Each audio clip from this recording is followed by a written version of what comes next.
Hey guys, happy Saturday! As always, I'm here to talk about an episode of an animated superhero television series. Today I will be talking about the Batman the Animated Series episode, Day of the Samurai. If you don't like spoilers, then flee now. And if you don't mind spoilers, and in fact you want to be reminded of what happened in this episode, then stick around as I will be recapping the episode before I get on to the review. We begin with a Japanese girl practicing martial arts when a masked ninja kidnaps her. It's Coyote Ken, who we last saw in the episode Night of the Ninja. We find out that there is an old martial arts discipline that is so powerful that it kills an adversary with a single touch. Bruce Wayne and Coyote Ken's old sensei is the descendant of the man who discovered this discipline and hid the secret so that nobody else could learn it. This man only told his son of the location, and it was eventually passed down to Bruce and Coyote's sensei. Coyote wants the secret discipline in exchange for the student that he kidnapped. The sensei calls Bruce to help, and it is heavily implied that the sensei knows that Bruce is Batman, which is why he called Bruce in the first place. Coyote eventually learns the discipline, which will allow him to kill Bruce with a touch, and Bruce and Coyote fight. But with ingenuity, Bruce is able to survive the killing touch, and Coyote chooses to die in an explosion of lava rather than allow Batman to save his life. Cue credits. First and foremost, when I saw the title of this episode, I had a feeling it would be related to the Night of the Ninja episode, but I also thought maybe it was just a coincidence that the two episodes had such similar titles, and I was pleasantly surprised to see that it was a sequel to Night of the Ninja, as I did rather enjoy that episode. But does this one even compare? I'd say it's a good episode, though I'm not sure if it's as good as Night of the Ninja.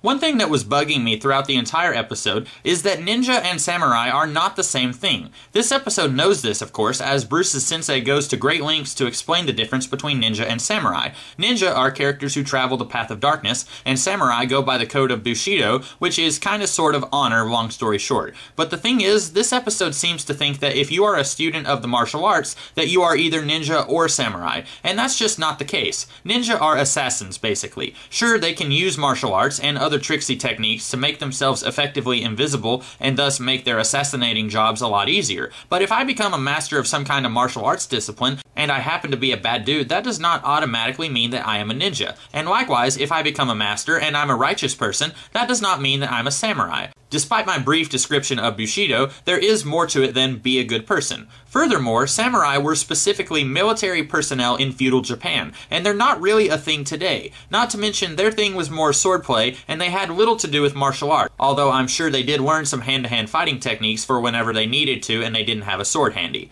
But the point is, the episode seeks to oversimplify these things, and I guess I can kinda see why. You're doing a 20-minute episode kinda aimed at kids. You don't have the time to get into the minutia about what makes a ninja and what makes a samurai. And if you are a kid watching this episode, you don't care about all of that stuff that it gets wrong because you just want to see these guys fight. And I can't just suggest why not get rid of all this talk about the difference between samurai and ninja, because that is kind of the theme of the episode. But I still feel like they could have done this parallel about how Batman travels the path of darkness but is still a good person without all of this nonsense about what a samurai is and is not.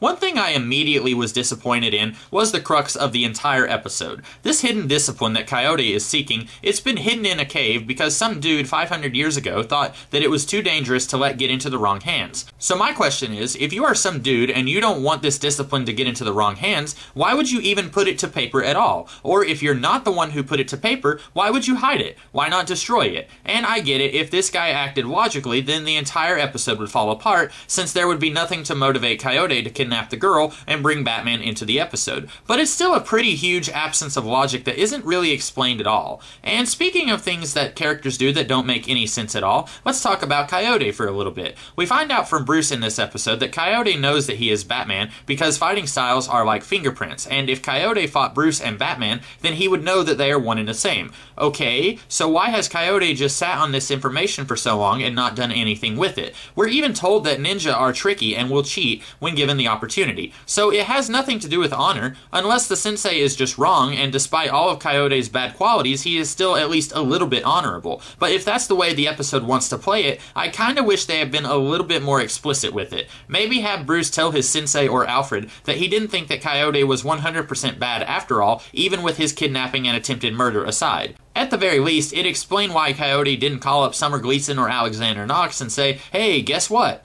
Overall, I really enjoyed this episode despite what it sounds like in this review. In the future, I can easily see myself watching Night of the Ninja and Day of the Samurai as a really brief double feature type thing. Anywho, despite my complaints, this is a solid episode. And those are my thoughts on this episode. I hope you guys liked the episode and my review of it. If you did, be sure to come back next week to hear me talk about the Season 1 finale of Batman Beyond. And the weekend after that, I'll be talking about another episode of Batman the Animated Series. And also, throughout the week, I'll be doing other videos sporadically. And if you did like this video, be sure to like, share, comment, and subscribe. Until next time, I hope you guys have a great rest of the day. Catch you later.